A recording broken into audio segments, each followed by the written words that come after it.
Continuing with Chapter 5, Objective 6, define, pronounce, and spell complementary terms related to the respiratory system.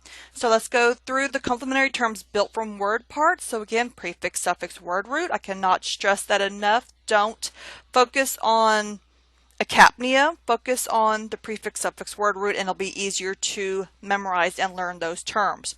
So, acapnia, condition of absence less than normal level of carbon dioxide in the blood.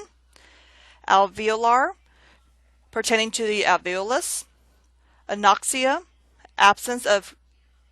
condition of absence or deficiency of oxygen. Aphonia, condition of absence of voice. Apnea, absence of breathing. Bronchoalveolar, pertaining to the bronchi and alveoli. Bronchospasm, spasmodic contraction of the bronchi. Diaphragmatic, pertaining to the diaphragm, also called phrenic. Dysphonia, condition of difficult speaking or voice. Dyspnea, difficult breathing. Endotracheal, pertaining to within the trachea. Eupnea, normal breathing. Hypercapnia, condition of excessive carbon dioxide in the blood. Hyperpnea, excessive breathing. Hypocapnia, condition of deficient carbon dioxide in the blood. Hypopnea, deficient breathing. Hypoxemia, deficient oxygen in the blood. Hypoxia, condition of deficient oxygen to the tissues. Interpleural, pertaining to within the pleura. Laryngeal, pertaining to the larynx. Laryngospasm, spasmodic contraction of the larynx. Mucoid, resembling mucus. Mucus, pertaining to mucus. Nasopharyngeal, pertaining to the nose and pharynx. Orthopnea, able to breathe easier in a straight or upright position. Phrenalgia, pain in the diaphragm. Phrenospasm, spasm of the diaphragm. Pulmonary, pertaining to the lungs. Pulmonologist, physician who studies and treats diseases of the lung. Pulmonology, study of the lung. Radiologist, physician who specializes in the diagnosis and treatment of disease using medical imaging. Radiology, study of x-rays. Rhinorrhea, discharge from the nose as in a cold, so like a runny nose. Tachypnea, rapid breathing. And thoracic, pertaining to the chest. Again, lots of exercises to do for more practice. On this slide, we're just looking at hypo and muco. Again, we learned hypo, I think back in Chapter 2. It means below, incomplete, deficient, under. So once you know that, you can define any medical term built from word parts. So we've looked over all of these in Chapter 5, hypocapnia. And then we have muco, which is for mucus, so mucoid, mucus. So here we have the term, or the little sentence, acapnia, hypocapnia, and hypercapnia are terms describing the amount of blank in the blood. And so our options are either carbon dioxide or oxygen. So hopefully you know that all of those are describing the amount of A for carbon dioxide in the blood, because the word part capno, CAPN/O, is the combining form for carbon dioxide. If it was oxygen, it would have OX as the word root. And then phonograph is the instrument used to record sound. So we have the combining form phono, which is sound or voice. So here we have aphonium, which is the absence of a voice.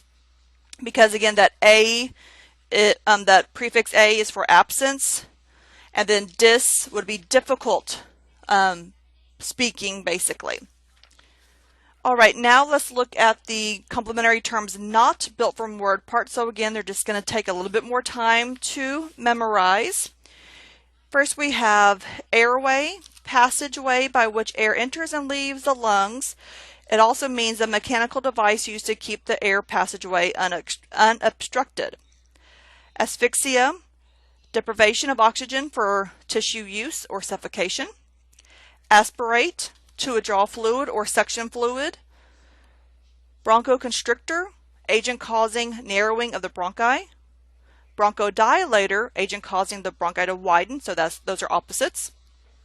Crackles, discontinuous sounds heard primarily with a stethoscope during inspiration that resemble the sound of the rustling of cellophane.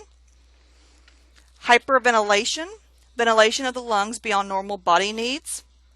Hypoventilation, ventilation of the lungs that does not fulfill the body's gas exchange needs. Mucopurulent, containing both mucus and pus. Mucus, slimy fluid secreted by the mucous membranes. Nebulizer, device that creates a mist used to deliver medication for giving respiratory treatment. Nosocomial infection, an infection acquired during hospitalization. So you're in the hospital for, let's say, hip surgery, and you get some sort of infection because you're in the hospital. That's a nosocomial infection. Paroxysm, periodic sudden attack. Patent, open, the opposite of closed or compromised. Rhonchi, low pitched with a snoring quality. Breath sounds heard with a stethoscope suggesting secretions in the large airways. Sputum, mucus secretion from the lungs, bronchi, and trachea expelled through the mouth. Stridor, harsh, high-pitched breath sound heard on inspiration. Ventilator, mechanical device used to assist with or substitute for breathing. So here we have, oh, I'm sorry, I forgot to put those up there, the last slide. So here they're just asking, can you name this device used to deliver medication for giving a respiratory treatment? And that would be a nebulizer. And now they're asking, name two terms which have two distinct or different meanings. So we have the term airway, and we just learned that it means a passageway by which air enters and leaves a lung. It also means a mechanical device used to keep the air passageway unobstructed. I'm sorry about that. And then aspirate. One meaning is to withdraw fluid of suction fluid, or suction fluid, I apologize. And also to draw foreign material into the respiratory tract. And again, lots of exercises you can complete for more practice, and that will end this recording.